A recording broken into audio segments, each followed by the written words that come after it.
Hi friends, this is Dr. Apoor Mehra and with me is Dr. Vivek Verma, who is an orthopedic oncosurgeon.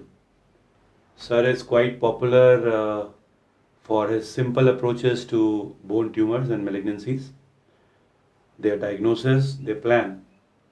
And it will not be correct if we release conceptual orthopedics without a case of malignancy around the knee joint. As Dr. Tuli in his videos has said, my fingers at the tips have eyes, but your fingertips are used later. First, the back is used to do the palpation assessment, and it's always remember the rule: listen, look, feel, move, and measure, and compare. So, your other side is the comparative method. So, in this patient, we have wasting all on the middle side, and the swelling also is more seen on the middle side, and all the knee swellings they always will appear more on the middle side as a rule, because that's the area where the vastus medialis is muscular till the end, and the other areas you have aponeuritic structures or tight bands which does not allow the swelling if it is coming from the knee joint to appear here. We are talking about knee swelling. Here the swelling appears from the lower part of the thigh involving going till the knee joint. What does it go till, we will see subsequently. So now sir, first we will go with palpation, the Yes. temperature. So ideally, you should use the back of the fingers, like we say, it is the sensitive part, and otherwise we commonly use the palmar aspect, so which is always moist and warm. So it's better to touch with your dorsal aspect of the fingers. Second thing, you should always compare it with both the sides, not just say touch one side and say it is warm or not. So you must feel both the sides at the same place, and when I'm touching it, there is slight warmth on the right side. So that is first thing what you elicit is the temperature. Second comes your when you then you start examining, you palpate, you look for tenderness.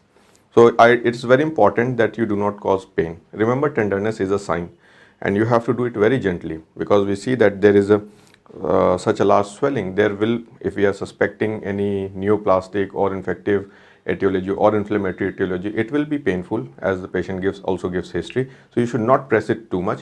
You can just gently see, and you should look at the patient whether he is wincing or not. It's better not to ask him directly, but look at him. If he has pain, he will definitely blink his eyes or pinch his eyes, so that you know that it is painful or not. So as such, on routine palpation and gentle pressure, it is not that painful. Once you palpate, So the swelling in the entire extent is not painful. yes, it is not painful. What about the knee joint line? So that we have, yeah. So it is very important that first we mark the anatomical landmarks, so that we exactly identify where the swelling is. So we start. So we know you palpate.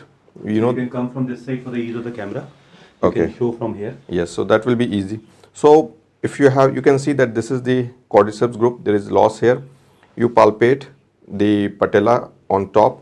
For identifying the joint line, you should start palpating from the shin of the tibia above, gently flex the knee, go up, and the first depression what you feel, you should mark it. So I am marking here. This is the joint line.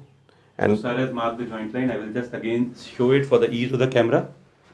So this is the joint line on the lateral side, and this is the joint line on the medial side.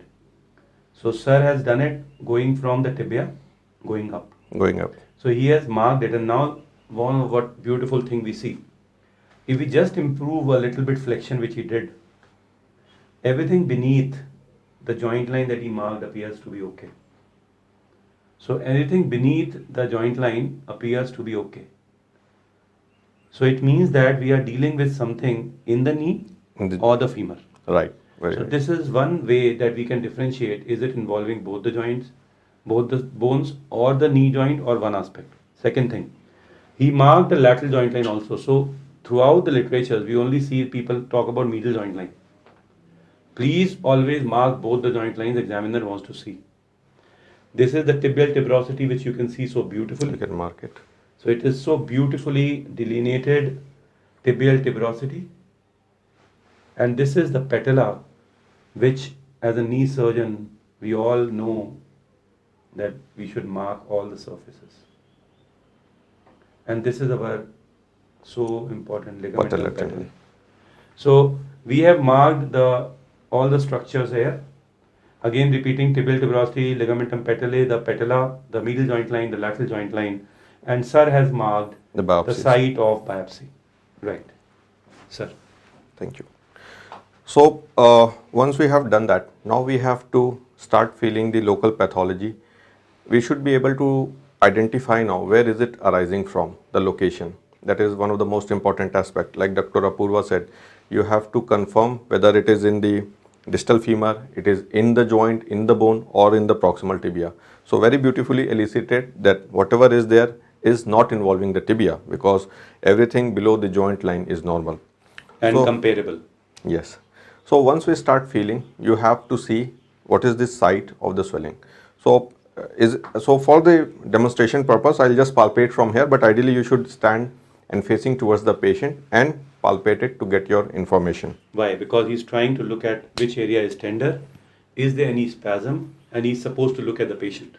So ideally he should be doing it like this, but he's doing for the ease of the recordings on the other side. Right. So you start palpation.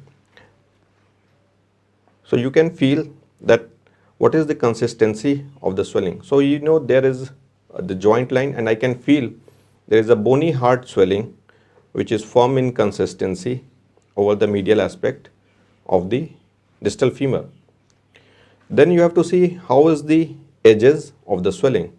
So see, you have to sometimes when we are thinking of osteochondroma or any other swelling which may be pedunculated, then you will be able to insinuate your fingers between the swelling and the parent and the bone, right? But here what I can feel is the swelling is merging with the bone. So this swelling is something which is arising from the bone and it is merging. You have to comment about the edges. So it has a smooth, well-defined edges. I'm not able to make out if there is anything which is bumpy, or yeah, in some part I can feel that the edges are irregular. Next comes the consistency of the swelling. So is it hard? Is it soft? Is it firm? So generally what I'm feeling here is this is something which is as hard as a bone. So I cannot feel anything which is soft in between. Usually many a times when it is advanced stage, you see that it may be a heterogeneous or very jetted appearance. Some part may be firm, some part may be hard. Important is to rule out that it is not a soft swelling. Right. So hard as a bone, firm as a cartilage, and soft as a soft tissue. These are three consistency of human bone. If you look at a swelling which is throughout hard, it means coming from the bone. Throughout firm, cartilaginous, soft tissue. Hard and firm, they are very difficult to differentiate. And sir just said this is a hard to firm swelling. But what he just said, you have to differentiate, is there a soft area also? Which makes it a variable consistency and takes the diagnosis towards more aggressive lesion. Yeah, right, very right. So if there is cortical breach, extraosseous component, those parts may be soft or firm in consistency as compared to the other part. So we can make out.